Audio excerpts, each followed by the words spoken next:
Nosso próximo convidado é alguém muito especial. Ele tem mais de 2 décadas de experiência com educação e aprendizagem. É criador da metodologia Guia do Estudo Perfeito na plataforma Descomplica. E ele é TEDx e South by Southwest Edu Speaker, autor do livro Como Aprender Melhor pela Amazon.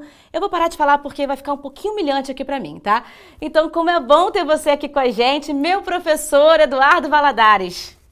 Muito obrigado. Que carinho, que prazer. Estou super feliz, muita honra poder conversar aqui com você, Carolina Pavanelli, e também com toda a rede da Eleva. Rede essa, inclusive, que eu sou super fã. Quero deixar logo claro aqui de começo que eu sou super apaixonado pelo projeto LIVE, Laboratório de Inteligência e Vida. Tenho o maior carinho por esse projeto. Eu acho esse projeto fundamental, inclusive, para as escolas, para os educadores, de uma forma geral. Estou aqui muito feliz e super aí aberto a conversar com você e com toda a rede de professores e professoras. Obrigada, Valad. Gente, vamos bater um papo aqui com ele, que é o seguinte. Eu queria começar, Valad, te perguntando o seguinte. No início do ano, né, desde o fim do ano passado, na verdade, a gente tem falado muito sobre como é que 2020 impactou todo mundo de diversas formas possíveis, né? E no caso dos professores, eu não preciso nem comentar. Todo mundo está assistindo a gente, viveu isso na pele. A gente precisou inventar e reinventar uma forma de ensinar, e eu sinto também como professora que em diversos momentos nós éramos muito cobrados por respostas para o processo de ensino e aprendizagem, e a gente não tinha essa resposta necessariamente. Ninguém tem, né? Ninguém da nossa geração viveu uma pandemia, então sabia imediatamente como seria dar aula num contexto como esse.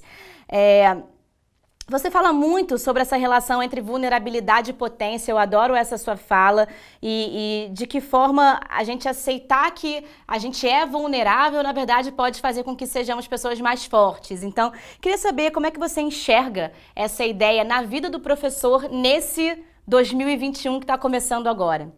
Perfeito, vamos lá. Eu tenho uma teoria, Carolina, que é assim: para mim, a educação não funciona sem vulnerabilidade. Então, se a gente parar para pensar nessa relação, eu vejo que a gente está num momento perfeito, infelizmente, falando desse jeito, para a gente entender essa relação propícia entre a vulnerabilidade e a educação. Deixando bem claro aqui, num caráter bem didático, educação é tornar-se alguém melhor, tornar-se evoluída, evoluído. E vulnerabilidade é esse apetite pelo risco. Não estou tratando aqui daquela palavra vulnerabilidade de caráter social, político, não. É a vulnerabilidade num caráter muito pessoal. É essa vontade de vencer fracassos, frustrações, medos, vergonhas, etc. Eu penso o seguinte: eu acredito que estamos cada vez mais percebendo que as mudanças, elas sempre existiram, óbvio. Tudo muda o tempo todo no mundo, aquele clichêzão normal, comum, que a gente já conhece. Mas eu sinto que a gente está numa época em que essas mudanças elas estão acontecendo de uma forma intensa, obrigatória. E isso, de uma certa maneira, Pavanelli, acaba nos trazendo assim, uma certa resistência ao novo. E isso acaba tendendo a aumentar o nosso sofrimento.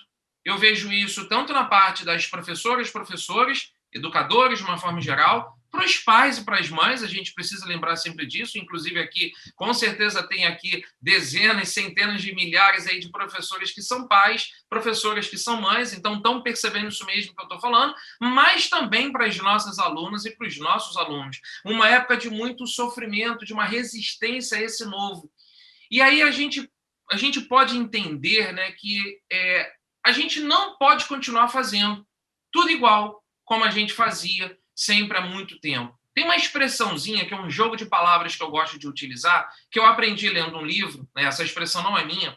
Essa expressão diz muito assim: a gente, na verdade, não está vivendo uma era de mudanças. A gente está, na verdade, numa mudança de era. É diferente. Não é uma era de mudanças, é uma mudança de era. E como toda mudança de era, isso traz, como eu acabei de dizer, um sofrimento, uma dor, uma resistência.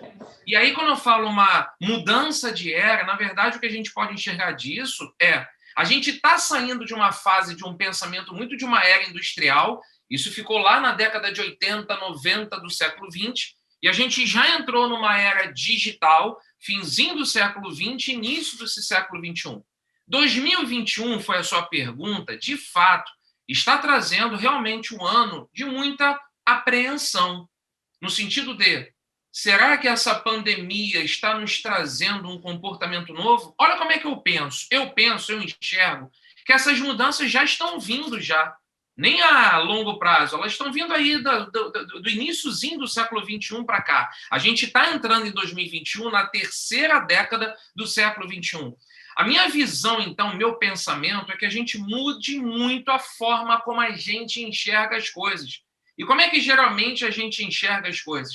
Toda hora que a gente encontra uma equação, e a equação diz assim, sofrimento é igual a dor mais resistência, a gente já encara esse sofrimento tende a aumentar porque a gente impõe uma resistência muito forte a tudo aquilo que é novo. Então, na verdade, o meu papo aqui inicial é o seguinte, por que a gente não tenta tratar esse cenário com um pouquinho mais de leveza, com mais diálogo, com mais trocas de experiências? Eu penso que, de uma certa maneira, isso pode acabar sendo um pouquinho mais suave. Inclusive, é isso que a gente está fazendo aqui nesse encontro, nesse evento.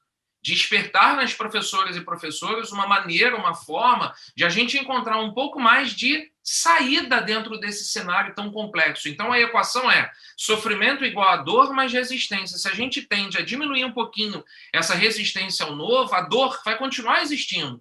É doloroso porque é novo. É doloroso porque a gente nunca viveu assim. A gente nunca viveu isso. Então, se a gente, pelo menos, diminuir essa resistência ao novo, esse sofrimento tende a diminuir um pouquinho. Aí eu gosto muito, nessa hora, de citar uma referência do Mário Sérgio Cortella. Ele tem um livro muito bacana sobre educação, sobre escola, uma referência ótima dele, que ele fala uma frase que é bem assim: para toda gravidade existe sempre uma gravidez. De novo, uma brincadeira aí com as palavras gravidade e gravidez.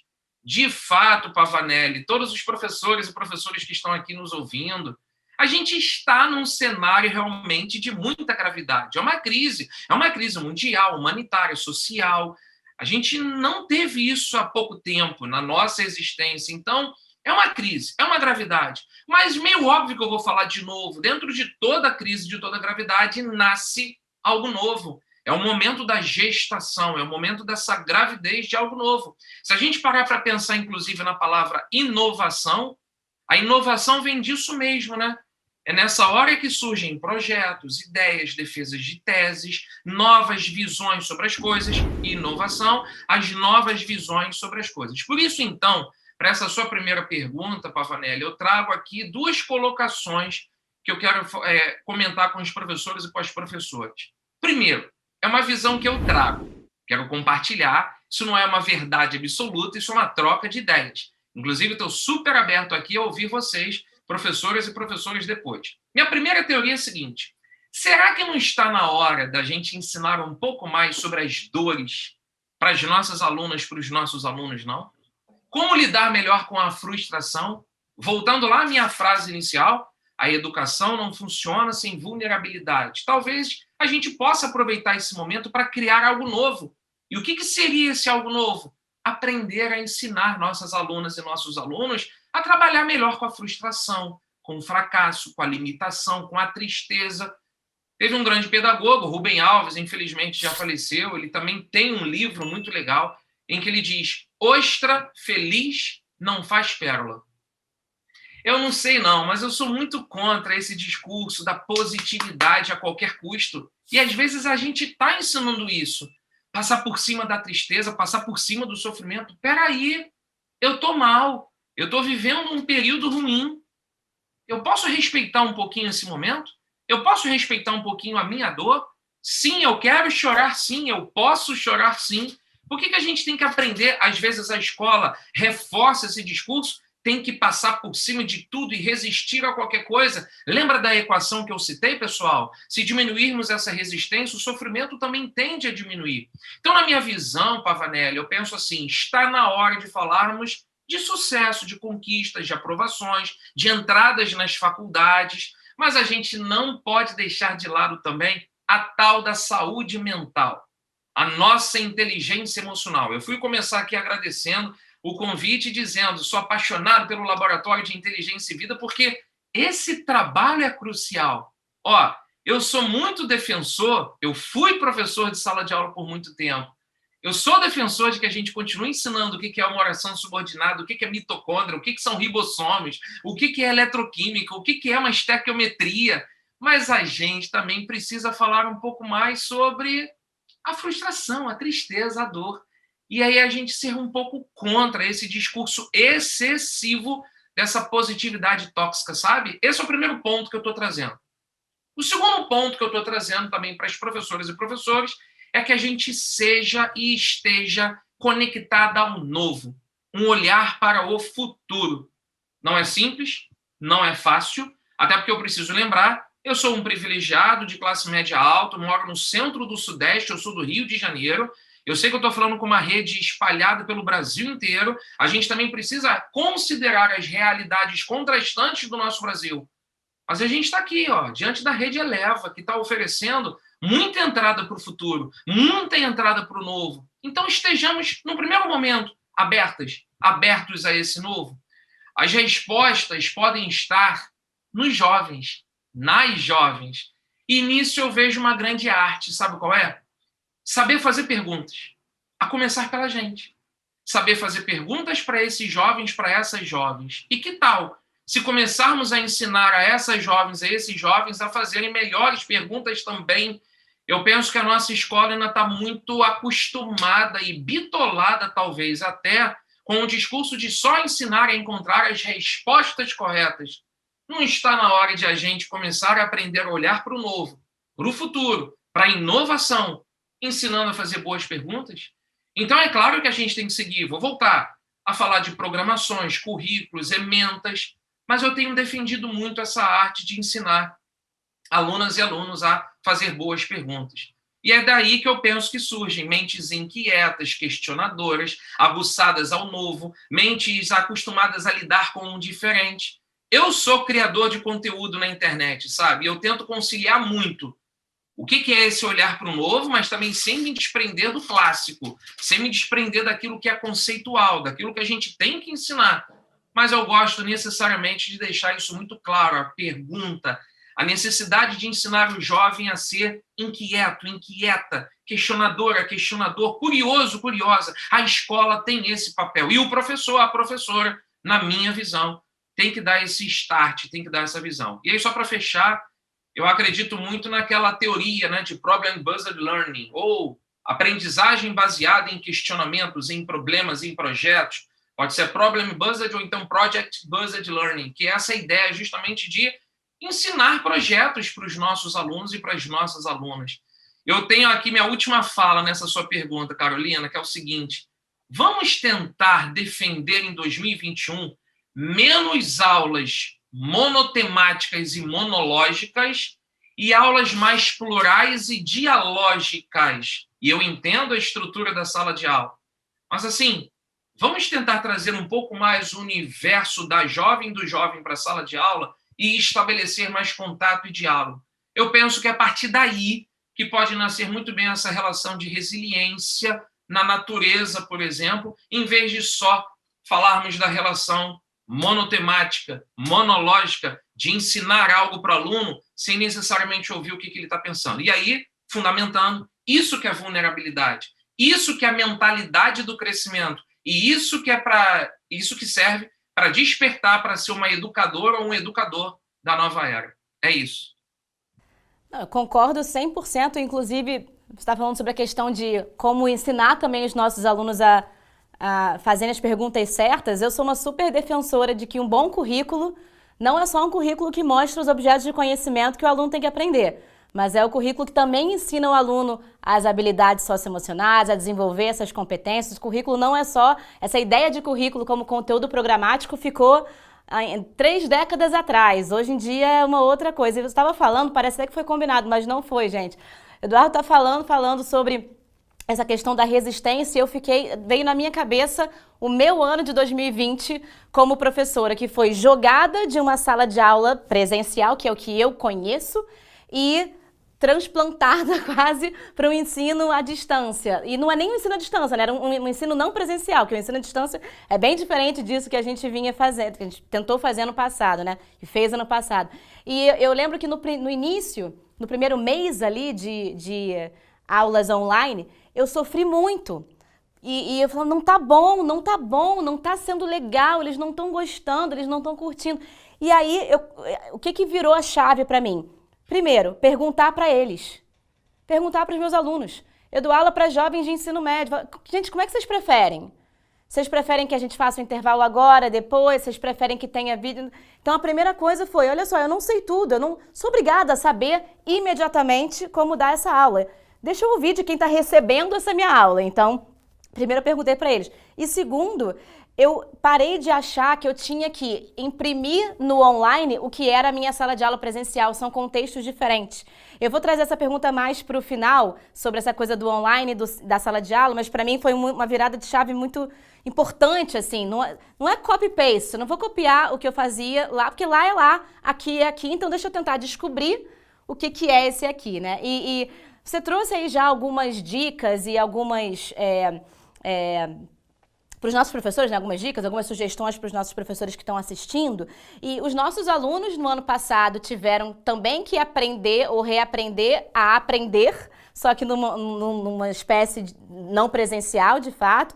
Os professores também, e a gente está entrando em 2021, vamos começar um ano letivo aí daqui a poucos dias ou poucas semanas, dependendo do lugar do Brasil, numa sintonia parecida com 2020, né? Infelizmente, a cura não chegou com a virada do ano e a gente vai encontrar uma escola parecida com o que a gente deixou no ano passado. Dado isso, quais são as técnicas e os conhecimentos assim que você acharia interessante dividir com os professores para a gente conseguir engatar esse ano?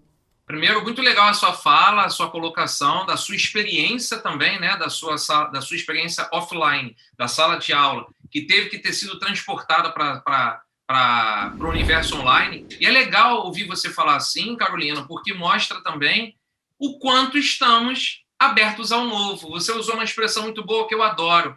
Tem um pensador, que é o Alvin Toffler, que ele fala muito uma frase interessante. Ele diz assim: o analfabeto do século XXI não será aquele que não saberá ler e escrever. Não. O analfabeto do século XXI é aquele que não vai saber aprender a desaprender para reaprender. E isso requer um pouco de postura do nosso lado. E eu vou falar sobre isso agora. Essa sua pergunta sobre algumas técnicas, sobre alguns conhecimentos para compartilhar com os professores. Vamos lá. Primeira coisa que eu trouxe. Vou falar de 3 itens e eu serei rápido. Primeiro item. Eu já mencionei aqui sobre essa arte, né, de ensinar a fazer boas perguntas, mas eu também quero destacar que isso está dentro de um conceito chamado mentalidade do crescimento. Tem uma grande teórica famosa no mundo todo falando sobre isso, já há anos, chamada Carol Dweck. Ela tem um livraço chamado Mindset, em que ela fala sobre essa psicologia do sucesso, em que ela confronta a nossa mentalidade fixa com a mentalidade do crescimento. Em outro momento a gente pode explicar isso melhor, mas resumidamente a mentalidade do crescimento fala sobre a nossa mente não ter barreiras, sobre a nossa mente ser um pouco mais programada a, peraí, eu vou tentar um desafio. Tem 2 opções, dois efeitos. Ou esse desafio pode dar certo ou pode dar errado. Talvez ainda, por influência de pais e mães, de professoras e professores, e até da nossa sociedade, porque eu vejo que isso é algo cultural, a gente só coloque na cabeça da nossa aluna, do nosso aluno, uma opção. Tem que acertar, tem que ir bem, tem que dar certo. E aí o meu compartilhamento de conhecimento aqui está, bora ensinar a falhar? Peraí, Valadares, você está aqui nessa fala, querendo que eu volte para a sala de aula em 2021, para esse ensino online ou para o ensino híbrido, para ensinar os meus alunos a errar? Não disse isso. É ensinar a falhar. É ter a possibilidade de. Eu tenho 2 opções, posso acertar e posso errar. E se errar, está tudo bem. O fato é, vamos entender e aprender o que não funcionou? E aí eu vejo que a gente tem uma coisinha nas escolas. Agora eu vou ser só um pouquinho provocativo, né? Eu queria que a gente ensinasse aos nossos alunos a termos outras possibilidades de respostas. A gente ainda está muito numa cultura da escolha certa. Já repararam uma coisa? A gente ensina aos nossos alunos e tem sempre que ter um gabarito. E quando a gente vai para o nosso mundo, confrontar com o mundo real, a gente vê que existem várias possibilidades de respostas. Mas a escola nos molda de um jeito que parece que a gente só pode marcar ou é letra A ou é letra B. Se for uma questão discursiva, então, não, só tem essa resposta. Você não pode ir para muito diferente disso aqui, não, aluna, aluno. Então, eu sou um pouco contra. Hoje em dia, eu preciso assumir. Eu não era assim, passei a ser, o que mostra, inclusive, da minha parte, que mudar é uma grandeza, não é uma vergonha, mas eu sou muito contra a disciplina do ou. Eu sou muito mais a favor da disciplina do e. Será que não está na hora de a gente repensar isso, não? A nova era do e. E não só mais a era do ou. Ou é isso ou é aquilo. Não pode ser isso. É aquilo.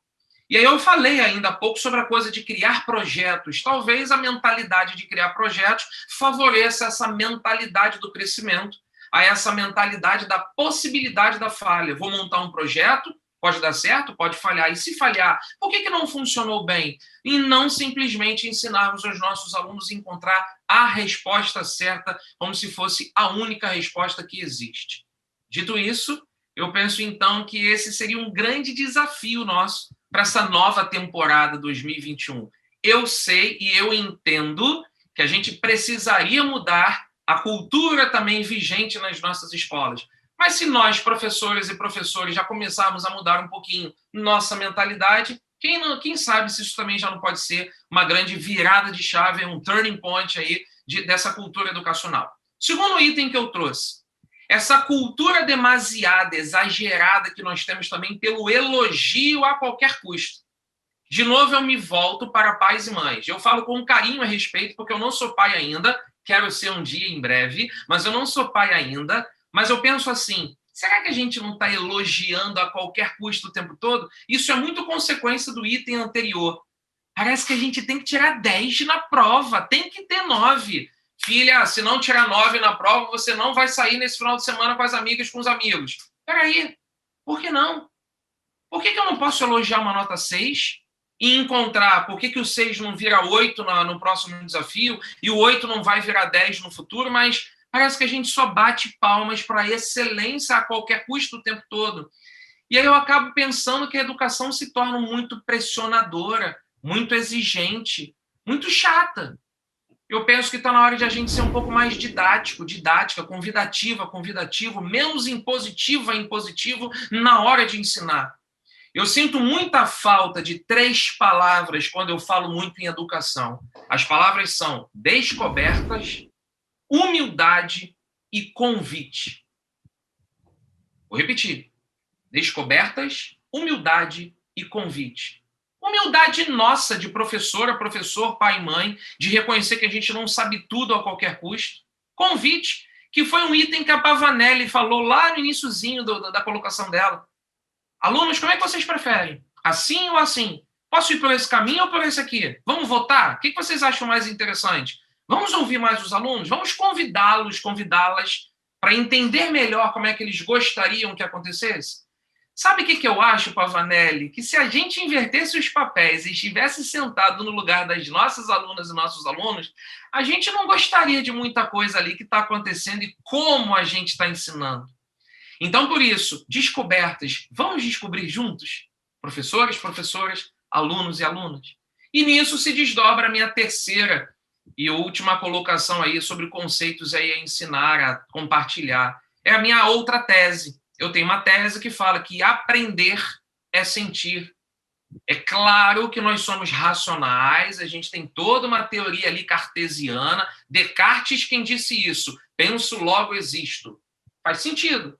Mas será que na educação, como a minha frase diz, a educação não funciona sem vulnerabilidade? Não está na hora de a gente mostrar também um pouco mais para as alunas e alunos que, se eu não sensibilizar primeiro, se eu não primeiro mostrar que eu aprendo sentindo, eu não vou aprender de verdade.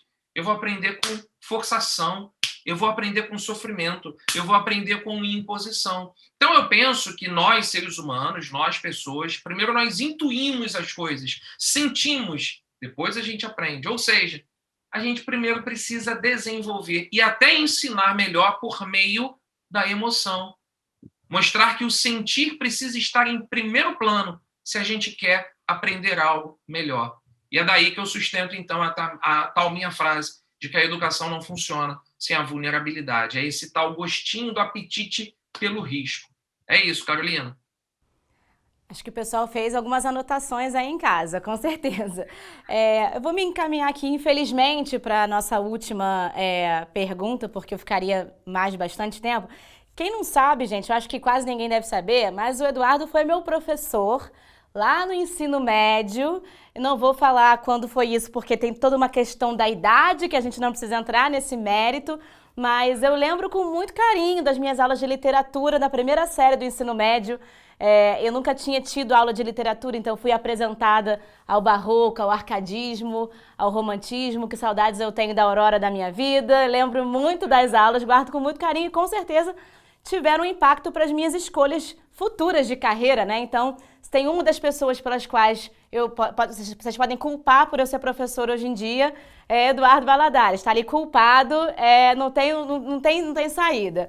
Mas, Valad, eu falei, você foi meu professor, você foi professor de sala de aula durante 16 anos. E agora você está há 7 anos no ensino online. E aí eu vou fazer uma provocação final, porque a gente fala muito das diferenças, né? É muito diferente um do outro.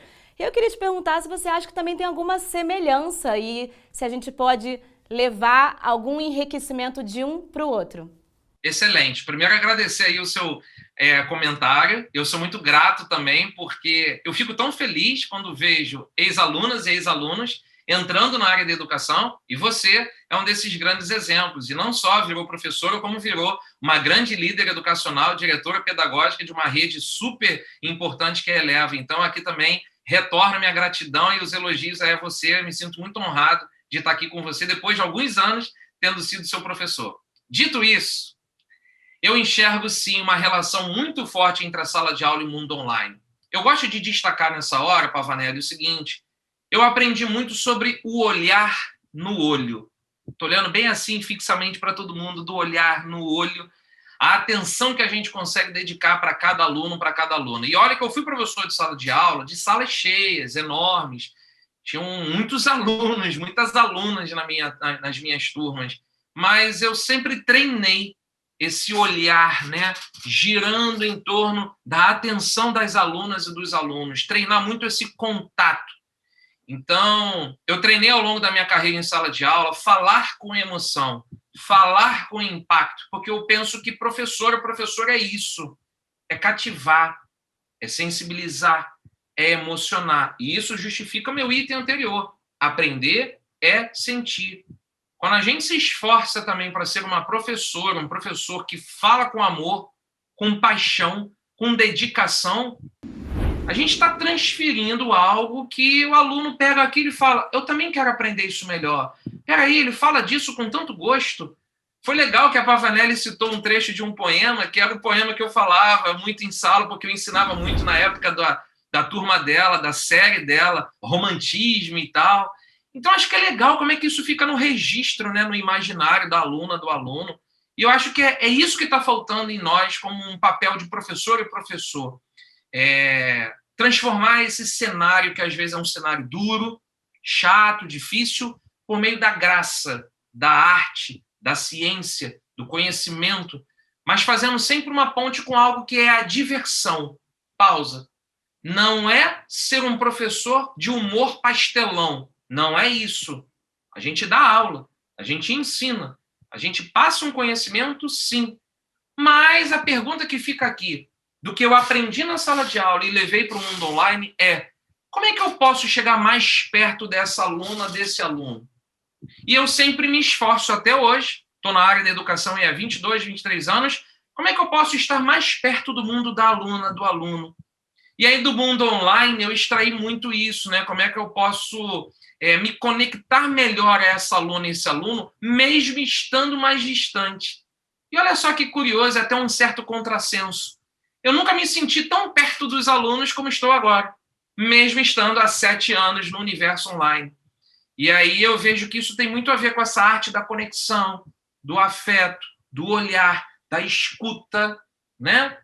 Lembram quando eu disse ainda há pouco de a gente tentar trocar um pouco a arte de ensinar pela estratégia monológica, do monólogo, mas tentar estabelecer um pouco mais o do diálogo? É isso aqui agora que eu também estou sugerindo. Isso que eu tenho aprendido muito com o mundo online. Claro que isso requer dedicação, tempo, vontade, carinho, paixão, por aquilo que a gente faz. Eu vou jogar umas expressões aqui para fechar essa minha resposta, Carol, que eu defendo muito, que esse mundo atual, que é um mundo de uma nova era, foi essa expressão que eu disse lá no início, também está pedindo essa professora, esse professor, esse pai, essa mãe, esse educador, essa educadora da nova era. Então, vou fazer umas provocações aqui para a gente fechar. Eu estou super aberto aí depois na internet para vocês me procurarem, para a gente continuar esse papo, que é sobre: será que não está na hora de a gente ir para uma sala de aula, sabendo nós, educadoras e educadores, o que é, por exemplo, uma startup? O que é, por exemplo, ser empreendedor? O que é ensinar para essas jovens e para esses jovens ter outras opções de futuro, que não seja só entrar numa universidade, ainda que entrar numa universidade seja algo muitíssimo importante? A gente não está mais na década de 80, a gente está em 2021. Se nós nascemos naquela época e a gente aprendeu no outro século, o recado que eu quero deixar aqui é nosso papel entrar mais forte no cenário atual. A gente está ensinando jovens para carreiras que não existem mais, ou carreiras que nem existiram ainda. É nosso papel, de educador e educadora, estudar um pouco sobre isso, entender mais sobre o que é o futuro. É isso, Pavanelli. Quero deixar aqui, inclusive, nessa resposta, uma super ideia, um super tom motivacional para 2021, que a gente tenha um ano aí de muitas realizações, que a gente tenha um ano aí de muitos crescimentos, de novidades, aprendizados, mas que isso comece na gente, professora, professor, para estimular e levar isso para dentro da mentalidade também dos nossos alunos, das nossas alunas e dos pais e das mães, dos responsáveis por esses jovens também. Acho que é isso. Valad, muito obrigada. Adorei nossa conversa. Desejo para você também um 2021 com leveza e com muito mais prosperidade do que, não só do que o ano que passou, né? Mas que cada ano seja um ano próspero para a gente da sua maneira. Para me despedir, Carol, de fato, eu tenho uma lista, depois eu posso compartilhar com você, para você compartilhar com toda a rede dos professores. Eu só vou mostrar um livro aqui na câmera que eu acho que sustenta muito disso que eu conversei com todo mundo, que é esse livro aqui. Jo Boaler, é uma professora de Stanford. Ela defende muito aquela tal da expressão mentalidade do crescimento. O título do livro dela se chama Mente Sem Barreiras. Essa capa aqui bonita, colorida. Então ela fala: mente sem barreiras, as chaves para destravar o seu potencial ilimitado de aprendizagem. Fica aqui uma de várias sugestões aí que eu posso depois compartilhar de livros com todos vocês. Mas aí o desejo de sucesso para um 2021 muito grandioso para todos nós. É isso. Beijo, Pavanelli. Obrigada. Compartilha assim que a gente encaminha para todos os nossos professores. A Jo, se não me engano, ela é professora de matemática. Se eu tivesse aprendido matemática com a mentalidade de crescimento, teria sido muito mais fácil. Obrigada, Valad. Até a próxima. Até a próxima. Tchau, tchau. Tchau.